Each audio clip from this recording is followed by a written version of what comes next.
앞에서도 잠깐 보여드렸던 선생님의 책에서 네. 제가 굉장히 이제 인상 깊은 추천사를 봤어요. 네네. 그 추천사에 뭐라고 되어 있냐면 우리 예비 교사들이 치열한 경쟁 속에서 어떻게든 빨리 교사가 되려고만 하고 이제 어떤 교사가 되고 싶은지는 네. 고민을 안 하고 들어온다. 네. 그거에 대한 어떤 질문을 던지고 싶었다. 네. 선생님께서는 이 책을 통해서 어떤 질문을 던지고 싶으셨나요? 사실 이 책에 여러 가지 내용들이 있지만 제가 던지고 싶었던 질문은 제목처럼 선생님이 되고 싶은 교사가 무엇인가를 물어보고 싶었어요.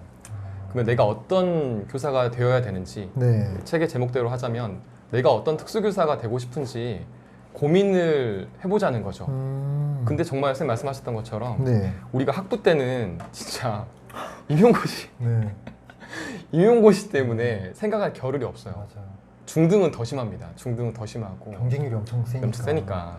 그러면 이제 어쨌든 계속 현장에 왔어요. 그렇죠. 현장에 와서는 이제는 이제 일을 익혀야 돼. 그러니까 그리고 아이들 근데 또 학급 경영도 해야 되고. 경영도 해야 되고 업무도 있잖아요. 맞아요. 하다 보니까 어느 순간 경력은 쌓여가는데 내가 어떤 교사가 되어 있는지를 돌아볼 겨를이 없는 거예요. 네. 근데 만약에 우리가 최소 학부 시절 때 아니면 교사를 꿈꾸던 시절에 네. 공부하는 시절에 그때만이라도 아니면 최소한 우리가 신규 교사가 됐을 때라도 네네. 어떤 교사가 되고 싶었는지 한번 딱 구체적으로 그려보면 최소한 바쁜 일정 속에서 그 목표를 향해서 뭐 길도 다르게 다양하고 시간도 많이 개인 차가 있겠지만 어느 순간에는 내가 원하는 교사의 모습에 도달해 있지 않을까라는 생각을 했었거든요. 근데 우리가 시간만 보낸다고 되는 게 아니더라고요. 그냥 경력만 쌓인다고 전문가 되는 거 아니더라고요. 그렇죠. 일정 연수 받아서 일정 교사 됐다고 해서 나 교육의 전문가입니다. 저는 특수교사니까 특수교육의 전문가입니다 라고 말할 수 있을까? 없죠. 그렇지 않아요. 네. 결국에는 교사가 된 것으로 끝난 게 아니라 교사가 되어서 시작하는 거예요. 왜냐하면 우리가 배웠던 내용들, 학부 때까지 배웠던 내용들은 지금까지 연구자들이 학생들을 분석하고 현장을 분석해서 만들어 온 이론이에요. 네. 그걸 배워서 현장에 왔어요. 그렇죠. 근데 우리가 만난 아이들은 그 이후에 태어난 아이들이에요. 그렇죠. 네. 근데 그걸 적용하려면 되나 이게? 안 된다는 그렇죠. 거죠. 네. 물론 맞는 부분도 있겠지만 네. 그걸 바탕으로 해서 우리가 무엇인가를 쌓아가야 되는 거지 그것에 만족하고 이게 다라고 생각하면은 이제 그걸로 끝난 거예요. 결국에는 뭘 해야 되냐면 내가 생각하는 교사의 모습이 있다면 그것을 위해서 교사가 현장에 있으면서 공부를 해야 돼요. 연구를 해야 되고 네. 공부는 굉장히 많겠죠. 네. 교육과정이 될 수도 있고 수업이 될 수도 있고 네. 생활지도가 될 수도 있고 뭐 진로 직업이 될 수도 있어요. 굉장히 다양해요. 본인 교사가 되고자 하는 목표가 있다면 그 목표에 맞게끔 본인이 아마 공부할 내용을 찾아갈 거예요. 네. 근데 그게 없어. 그럼 공부를 안 하게 되겠죠. 그렇죠. 그리고 이제 내가 알고 있는 그 선에서 거기에서 이제 경험만 쌓여요. 그러면 이제 이런 거지. 라떼는 말이야. 라떼는 말이야. 내가 경험해봤을 때 이래. 이런 거예요. 그래서 이제 제가 그 논어에 나오는 말 중에서 네. 뭐 그런 말들이 있어요. 생각만 하고 배우지 않으면 위태로워요. 또 배우기만 하고 생각하지 않으면 깊이가 없어요.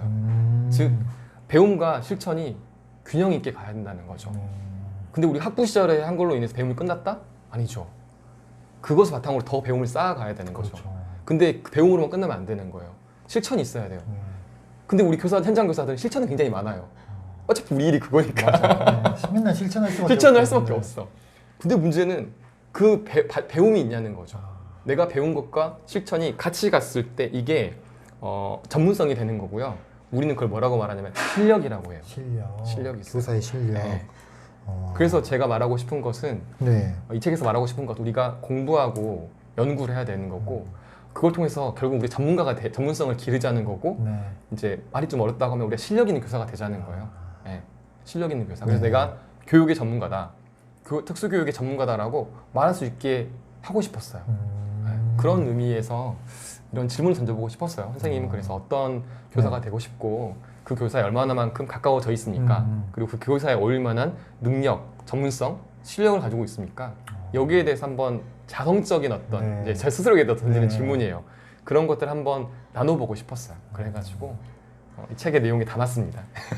이쯤 되니까 선생님께 이거는 꼭 여쭤보고 싶어요. 네네. 보통 좋은 선생님 말을 하는데 네. 선생님이 생각하는 좋은 선생님과 아닌 선생님의 기준이 있을까요? 예, 있습니다. 예. 진짜 궁금해요. 저도 이제 교직 생활을 하면서 네. 좋은 교사가 어떤 교사일까라는 생각을 해봤어요. 네. 근데 이제 그 좋은 교사의 기준은 너무 많더라고요. 누가 보기에는 수업 잘하는 교사가 좋은 교사일 수도 있고요. 그렇죠. 누가 볼 때 일 잘하는 교사가 좋은 교사일 수 있고, 그렇죠. 누가 볼 때는 아이들하고 정말 잘 지내는 교사가 좋은 교사라고 생각할 수 있어요. 친구처럼. 네. 네. 너무 달라요, 그게. 그리고 또 세월이 지나면서 지금은 좋은 교사였다가 네. 나중에는 내년에 아닐 수 있어. 맞아요. 사람의 마음이란 그렇잖아요. 네. 그렇게 그래서 이제 결론을 내리기가 되게 어렵더라고요. 네. 근데 하나에 꽂히는 게 딱 있었어요. 네. 뭐였냐면 내가 좋은 교사인지 아닌지를 판단하는 기준은 간단해요. 나에게 자녀가 있다면은 자녀가 있다면 내 자식이 나 같은 교사를 만났으면 하는지 안 만났으면 좋을지. 물론 이제 다른 사람이 질문하면은 네. 당연히 제 교사는 저 같은 사람 그렇죠. 만났으면 좋겠습니다. 이렇게 분명 할 거예요. 네. 근데 속에서는 알겠지. 자기한테 스스로의 내적으로는 알겠죠. 내가 내 자식이 나 같은 교사를 만났으면 좋겠는지 피했으면 좋겠는지. 네. 자식이 없다고 말할 수 있어요. 네. 내 조카가 내 조카 진짜 사랑하는 조카. 사랑하는 조카가 내가 가르쳤으면 좋겠다. 이런 마음이 들면은 저는 최소한 훌륭한 교사는 아닐지 몰라도 좋은 교사가 좋은 교사예요. 일 잘하는 교사가 아닐지 몰라도 좋은 교사예요. 만약에 조카가 없어. 네. 조카도 없네? 그러면 이제 내 형제가, 내 형제가. 내 동생이, 아니면 그마저도 없어. 그럼 내 스스로한테 내가 나 같은 교사를 만났으면 좋겠는지 안 만났으면 좋겠는지 질문을 해보면 내가 천재적인 교사는 아닐지 몰라도 좋은 교사는 될 수 있겠더라고요. 와, 진짜 너무 좋은 기준인데요. 네, 그거는 이제 그래서 이제 대놓고는 네. 뭐 물어보지도 않을 뿐더러 그렇죠. 사실 그렇죠. 물어보지도 않아요. 현장에서 네. 선배 교사를 해도 안 그렇죠. 물어봐요. 네. 진짜 민감한 질문이거든요. 네. 기준도 굉장히 모호하다고 말할 수 있고 그랬을 때 제가 말씀드렸던 이 내용을 한번 스스로에게 던져보면 내가 지금 좋은 교사가 아닐지 몰라도 좋은 교사가 될 준비가 되어 있다. 그 정도면은 저는 괜찮다고 생각해요. 네. 본인들이 알겠죠? 그렇죠. 본인들은 알겠죠. 네. 저는 이제 선생님 말씀 들어보니까 이 좋은 질문 하나가 네. 정말 뭔가 큰 파급력이 있는 것 같아요. 감사합니다. 질문 자체가 좋으니까 생각할 게 결국엔 그 뿌리에서 다 나오는 것 같거든요. 저는 그렇게 생각해요. 우리가 독서 토론, 토익 토론 수업 네. 강조하잖아요. 그 다음에 뭐 교사의 창의성도 강조하고 네. 있고 하부르타 수업에서 질문하기 많이 하잖아요. 그렇죠. 학생들에게만 그런 것을 적용해 볼 게 아니라 교사들도 한번 해보는 게 필요하다 생각해요. 네. 교사들한테 토익 토론 해보라 그러면 정말 못하거든요. 찬반 토론 진짜 못해요. 공격하면 기분 나빠해요. 네. 우린 토론하자고 했는데 반대되는 의견 제시하면은 네.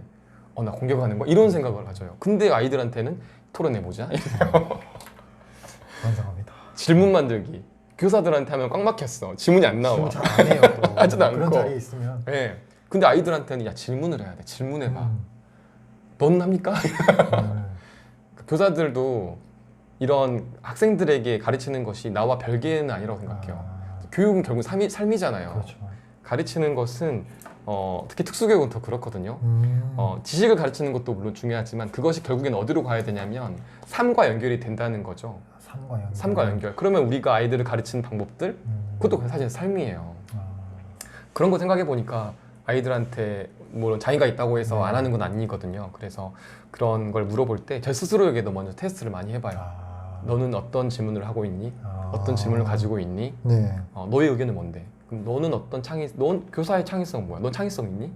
전 사람 많이 물어보는 스타일이에요. 본인은 제 스스로한테. 네. 그래서 책에다가 썼던 질문들은 사실은 누굴 공격하기 위한 질문이 아니라 저한테 사실은 일단 던졌던 첫 번째는 자신한테. 맞습니다.